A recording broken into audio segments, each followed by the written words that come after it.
कई बार सवाल पूछते हैं कि वो भी नहीं है तो वो भी नहीं है तो वो भी, फिर तो बेटा हम भी नहीं है, फिर हमारा क्या काम? गुरुजी और कानून को शासन किए हुए है, गुरुजी और कार्यपालिका किए हुए है, और आपके कानों में पड़ती है और आप फटाक से खड़े हो जाते हो और लाइट की स्पीड से नीचे आ जाते हो, ऐसे लग रहा है कि सोया नहीं था। गुरुजी कार्यपालिका को किया पर तो नाम मेरा है ही कौन करनी पद। यूपीएससी में 2016 में एक क्वेश्चन पूछा गया, who is the custodian of Indian constitution, यानी कि भारतीय संविधान का संरक्षक कौन होता है? संघ सरकार, और इस सरकार में कार्यपालिका, विधायिका और न्यायपालिका की हम चर्चा करेंगे। ये जो शब्द है थोड़े से मुश्किल हो सकते हैं, लेकिन हम इसको सरल करेंगे। देखो, कार्यपालिका, यूनियन गवर्नमेंट में कार्यपालिका, विधायिका और न्यायपालिका, ये तीन पिलर हैं। पिलर यानी कि स्तंभ, और इन तीन पिलरों के ऊपर गवर्नमेंट खड़ी है, यानी कि ये तीनों बैलेंस होकर अपना काम करते हैं, तो हम सुकून से अपना काम कर पाते हैं। अगर किसी व्यक्ति के खिलाफ अगर कहीं शोषण हो रहा है, तो इसका मतलब यह है कि इन तीनों में से किसी एक पिलर ने अपना काम ठीक से नहीं किया है। तो हम इसको समझने की कोशिश करेंगे।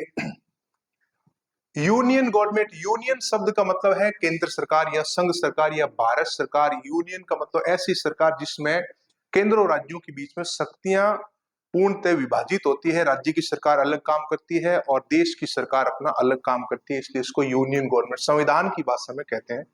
बाकी इसको आप सरल भाषा में केंद्र सरकार कह सकते हो। संविधान में 22 भाग है, जिसमें पांचवा भाग जो है, पार्ट फिफ्थ, ये यूनियन गवर्नमेंट का है। और आर्टिकल टोटल 395 आर्टिकल्स है, 395, जिसमें से 52 से लेकर 151 तक यूनियन गवर्नमेंट के यानी कि संघ सरकार के। कार्यपालिका, नाम से पता लग रहा है कार्य, यहाँ पर शब्द आता है कार्य। कार्य का मतलब एक्शन करने वाली टीम, जो आपको एक्शन करते हुए नजर आती, बस वही कार्यपालिका है।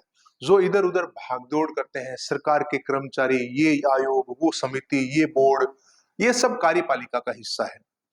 और विधायिका में शब्द आता है विधि, और विधि का मतलब होता है कानून। जहां पर कानून का निर्माण हो, विधियों का निर्माण हो, और निर्माण करने वाली जो टीम है उसको हम कहते हैं विधायिका।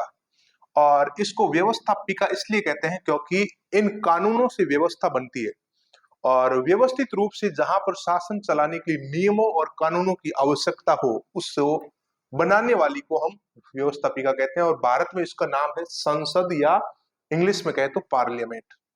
संसद का गठन अकॉर्डिंग टू आर्टिकल 79 तीन अंगों से मिलकर होता है, जिसमें राष्ट्रपति, लोकसभा, राज्यसभा, ये तीन अंग जो है संसद के होते हैं। और संसद का मूल उद्देश्य दो है, सरकार को कंट्रोल करना और कानूनों का निर्माण करना। इसके अलावा संसद का उद्देश्य कुछ भी नहीं है। और बाकी जो उद्देश्य है इनको पूरा करने के लिए है। सरकार का उद्देश्य जन कल्याण है, और ये सरकार को जन कल्याण के लिए प्रेरित करते हैं। उसके बाद में न्यायपालिका, जुडिशरी। जुडिशरी जस्ट से बना है, जस्टिस, और जस्ट का मतलब होता है सबको इक्वल करना। और न्यायपालिका, न्याय शब्द का मतलब है सबको बराबर, समान। कानून की जांच करना और कानून लागू करवाना, ये न्यायपालिका का काम है। यहां कानून बनता है और यहां कानूनों की जांच होती है और यहां कानून लागू किए जाते हैं कार्यपालिका के द्वारा। अगर कानून लागू नहीं किए जा रहे हैं तो इसका मतलब न्यायपालिका उसको लागू करवा सकती है। यूपीएससी में 2016 में एक क्वेश्चन पूछा गया, who is the custodian of Indian constitution, यानी कि भारतीय संविधान का संरक्षक कौन होता है? उसमें ऑप्शन था सर्वोच्च न्यायालय, राष्ट्रपति, संसद, प्रधानमंत्री। तो इसका सही आंसर है सर्वोच्च न्यायालय, क्योंकि संविधान यहाँ न्यायपालिका को, सुप्रीम कोर्ट को यह अधिकार देता है कि संविधान को पूरी तरह से प्रोटेक्ट किया जाए, और कानून को लागू करवाए जा रहे हैं या किसी भी स्तर पर कानूनों की जांच हो रही है, तो ये संविधान का प्रोटेक्शन है। कार्यपालिका में टॉप लेवल पर ये लोग शामिल होते हैं, राष्ट्रपति, उपराष्ट्रपति, प्रधानमंत्री और महान्यायवादी। राष्ट्रपति कार्यपालिका का अध्यक्ष होता है। राष्ट्रपति अगर नहीं है तो उपराष्ट्रपति उसकी जगह लेगा, और उपराष्ट्रपति भी नहीं है तो उसकी जगह कौन लेगा? उपराष्ट्रपति नहीं है और राष्ट्रपति नहीं है तो उसकी जगह लेगा सुप्रीम कोर्ट का चीफ जस्टिस, यानी कि भारत का मुख्य न्यायाधीश।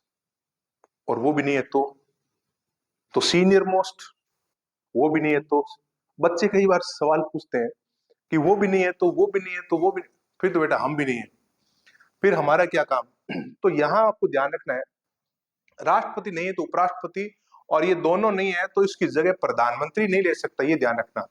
यहाँ पर संवैधानिक पद है और पीछे जो महत्वपूर्ण संवैधानिक पद है वो सुप्रीम कोर्ट का चीफ जस्टिस का है, और इसीलिए उसको ये अधिकार मिलता है कि आप इन दोनों की अनुपस्थिति में राष्ट्रपति की जगह ले। क्या ऐसा कभी हुआ है? हाँ, ऐसा हुआ है एक बार। 1969 में देश के राष्ट्रपति जाकिर हुसैन का निधन हो गया था, और उस समय वीवी गिरी उपराष्ट्रपति थे और वो राष्ट्रपति बने कार्यवाहक, ये देश के पहले कार्यवाहक एक्टिंग प्रेसिडेंट थे। लेकिन इनको चुनाव लड़ना था और इसके कारण इन्होंने पद से त्याग पत्र दे दिया, और वीवी गिरी के त्याग पत्र देते ही देश में एक ऐसे माहौल बन गया कि देश में अब लोग कह रहे हैं कि राष्ट्रपति भी नहीं है और उपराष्ट्रपति भी नहीं है, अब क्या होगा? लेकिन संविधान के अंदर इसके प्रावधान किए हुए थे, और मोहम्मद हिदायतुल्लाह उस समय भारत के मुख्य न्यायाधीश थे, और उन्होंने कुछ समय के लिए ये कार्यवाहक राष्ट्रपति का कार्यभार संभाला था। तो ये आपको ध्यान रखना है, राष्ट्रपति और उपराष्ट्रपति की अनुपस्थिति में कौन आता है। प्रधानमंत्री कार्यपालिका को संचालित करता है, रूल करता है, और इसके नेतृत्व में मंत्री परिषद होती है, काउंसिल ऑफ मिनिस्टर, और प्रत्येक मंत्री एक डिपार्टमेंट का हेड होता है, और उनको संचालित करने, उनको नियंत्रित करने, रेगुलेट करने के लिए प्रधानमंत्री होता है। इसलिए कहते हैं कि प्रधानमंत्री देश का रूलर है, शासक है, लेकिन राष्ट्रपति देश का मुखिया है, हेड है, प्रेसिडेंट है देश का वो। अब आता है महान्यायवादी, अटॉर्नी जनरल, इसका यहाँ पर क्या काम है? ये तो न्यायपालिका में होना चाहिए था, न्याय शब्द आ रहा है, लेकिन नहीं। आप गौर करें तो यहां पर इनका पढ़ा लिखा होना जरूरी नहीं है, लेकिन एक कानून का जानकार का प्रावधान इसीलिए किया गया है ताकि सरकार कोई भी काम करे तो कानून की सलाह ले सके, और ये सरकार के मुकदमे लड़ता है। जब न्यायपालिका में सरकार के खिलाफ कोई मुकदमा दर्ज होता है तो ये मुकदमा महान्यायवादी लड़ता है। इसलिए कहते हैं कि महान्यायवादी जो होता है वो सरकार और सुप्रीम कोर्ट यानी कि न्यायपालिका के बीच में कड़ी का काम करता है, मिलाने का काम करता है, जोड़ने का काम करता है। और राष्ट्रपति और संघ की मंत्री परिषद के बीच में कड़ी का काम करता है प्रधानमंत्री। राज्यपाल और राज्य की मंत्री परिषद के बीच में कड़ी का काम करता है मुख्यमंत्री। राज्य की सरकार और राज्य की हाईकोर्ट न्यायपालिका के बीच में कड़ी का काम करता है राज्य का एडवोकेट जनरल, महाधिवक्ता। ये कुछ कड़ियां हैं। चलिए, तो कार्यपालिका होगी, विधायिका होगी, विधि का निर्माण करने वाली, लोकसभा, राज्यसभा, राष्ट्रपति, और न्यायपालिका होगी जो कानूनों की जांच करती है। ये कानून बनाती है तो न्यायपालिका इनकी जांच करती है कि कानून सही होना चाहिए, गलत नहीं होना चाहिए, और वो इसको रिजेक्ट भी कर सकती है। राष्ट्रपति यहां भी है और राष्ट्रपति यहां भी है, कंफ्यूज नहीं होना है। राष्ट्रपति को संसद का हिस्सा बनाया गया है, इसलिए कि संसद के द्वारा बनाए गए प्रत्येक कानून पर राष्ट्रपति का अप्रूवल हो, यानी कि राष्ट्रपति के सिग्नेचर से ही वो बिल, एक्ट का रूप धारण करते हैं, यानी कि कानून बनते हैं। तो सुप्रीम कोर्ट जो होता है, सर्वोच्च न्यायालय, वो न्यायपालिका में सबसे ऊपर है, टॉप लेवल पर। अब देखो, ये आपको लग रहा है कि शब्दावली, ये जो वर्ड है आपको ऐसा लग रहा है बड़े भारी भरकम शब्द है। गुरुजी और कानून को शासन किए हुए है, गुरुजी और कार्यपालिका किए हुए है। क्या हमारे घर में कार्यपालिका नहीं है? घर में भी कार्यपालिका है। क्या घर में विधायिका नहीं है? बिल्कुल है। क्या घर में न्यायपालिका? बिल्कुल, न्यायपालिका भी घर में है ना। गुरुजी हमारे घर तो कौन नहीं। मैं आपको बता दूं, आपके घर में जो सबसे ज्यादा दौड़ भाग करता है ना, ये काम वो काम, ये सफाई वो सफाई, ये खाना बनाना, टिफिन, वो कार्यपालिका है घर की, दैट इज एग्जीक्यूटिव। उसके बाद में आप देखो, आपको भी सबसे पहले सुबह सुबह कौन उठाता है? बेटे खड़े हो जाओ, टाइम हो गया है, सुबह 5 बज गए, वो कार्यपालिका है। आपने कहा नहीं नहीं अभी 5 मिनट में और सोऊंगा, 5 मिनट, कार्यपालिका चली गई, और 5 मिनट से टाइम हो गया आधा घंटा। नीचे से एक भारी भरकम आवाज आती है और आपके कानों में पड़ती है, और आप फटाक से खड़े हो जाते हो और लाइट की स्पीड से नीचे आ जाते हो, ऐसे लग रहा है कि सोया नहीं था। वो आवाज जो थी वो न्यायपालिका की आवाज थी। घर में भी न्यायपालिका है, आदेश बड़े पवित्र होते हैं न्यायपालिका के, तो न्यायपालिका घर में होना बहुत जरूरी है। और ये किसी ने तो कानून नियम बनाया होगा घर में कि सब लोगों को सुबह 5 बजे उठना है और रात को 9 बजे से पहले पहले सोना है, इतने बजे घर आ जाना है, बच्चे ये करेंगे, बड़े ये करेंगे। ये घर के भी नियम होते हैं। ये किसने बनाया है? वो आपके घर की विधायिका है। हाँ, ये जरूर है कि परिवार छोटा है तो एक व्यक्ति को दो दो पावर मिल सकती है, लेकिन हमेशा ध्यान रखना है जहां पर सिस्टमेटिकली काम हो रहा है वहां पर कोई विधायिका, व्यवस्थापिका, कार्यपालिका, न्यायपालिका काम जरूर कर रही है। कोई भी संस्था लीजिए, कोई परिवार लीजिए, हर जगह होता है।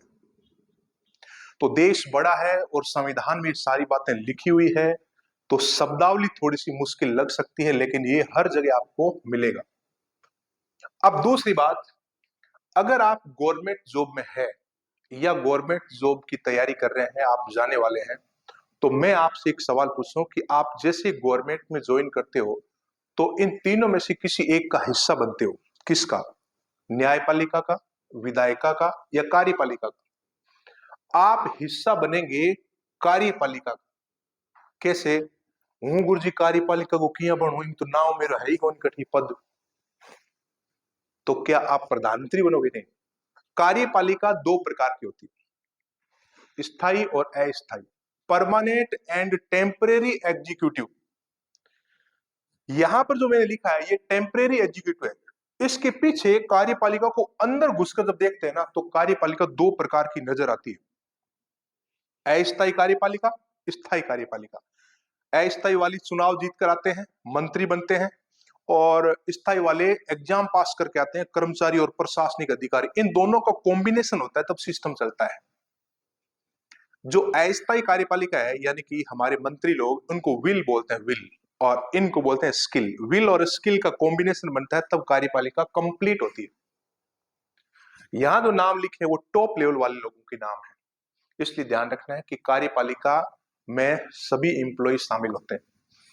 अब दूसरी बात, कार्यपालिका में विल और स्किल का कॉम्बिनेशन बनता है तो टॉप लेवल पर कौन सी कार्यपालिका स्थायी है? आप देखो, प्रधानमंत्री, कैबिनेट सचिव, मंत्री सचिव, मंत्री सचिव, गृह मंत्री, गृह सचिव, रक्षा मंत्री, रक्षा सचिव।